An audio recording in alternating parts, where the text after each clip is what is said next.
আমার অফিসের খুব কাছেই একটা ধাবাতে খুব সুন্দর চিকেন ভর্তা আর লাচ্চা পরোটা বানাতো।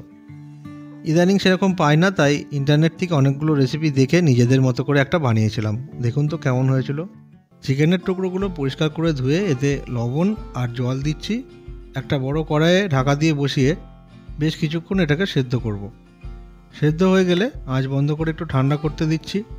তারপরে চিকেনের টুকরোগুলো তুলে একটা বাটিতে নিচ্ছি।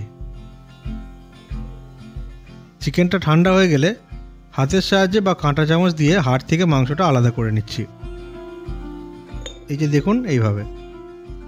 এবার একটা কড়াইয়ে সাদা তেল গরম করব।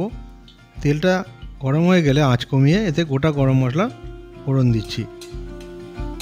তারপরে আঁচটা একটু বাড়িয়ে কোচানো পেঁয়াজ দিয়ে ভেজে নেব। কিছুক্ষণ নাড়াচাড়া করে পেঁয়াজটা ভেজে নিয়ে এর সঙ্গে আমি কোচানো টমেটো যোগ করছি। টমেটোটা দেওয়ার পরেও একটু নাড়াচাড়া করে কষিয়ে নেব। টমেটো নরম হয়ে গেলে এর সঙ্গে আমি দিয়ে দেবো রসুন বাটা। রসুন বাটার কাঁচা গন্ধটা যাতে চলে যায় সেই জন্য একটু কষিয়ে তারপরে দিচ্ছি আদা বাটা।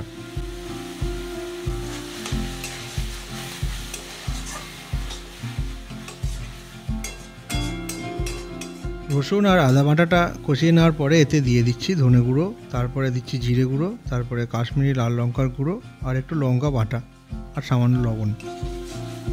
এবারে সব কিছু মশলা ভালো করে কষাতে থাকছি। প্রয়োজনে সামান্য জল ছিটিয়ে দেওয়া যেতে পারে যাতে মশলার গুঁড়োগুলো পুড়ে না যায়, তো এখানে দরকার হয়নি।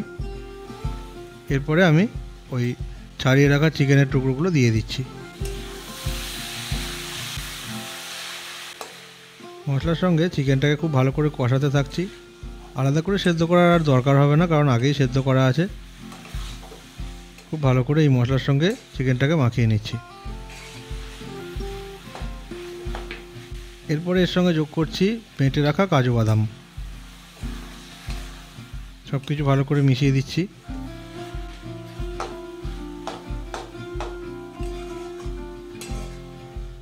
এই পর্যায়ে আমি চিকেন স্টকটা অল্প করে যোগ করছি। এতে করে বেশ একটা মাখো মাখো ব্যাপার হবে, খুব সুন্দরভাবে একটা গ্রেভি তৈরি হয়ে যাবে।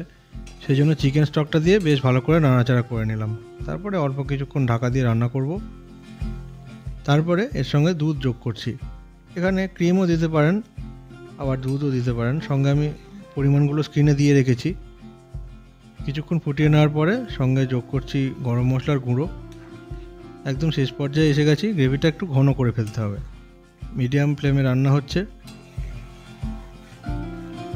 ভালো করে নাড়াচাড়া করে নিলাম।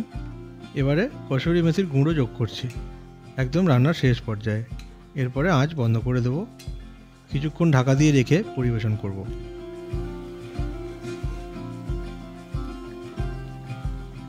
আঁচটা বন্ধ করে দিলাম আর ঢাকা দিয়ে রাখছি। পরে পরিবেশন করছি। আমাদের সেদিন গরম পরোটা দিয়ে খেতে কিন্তু দারুণ লেগেছিল।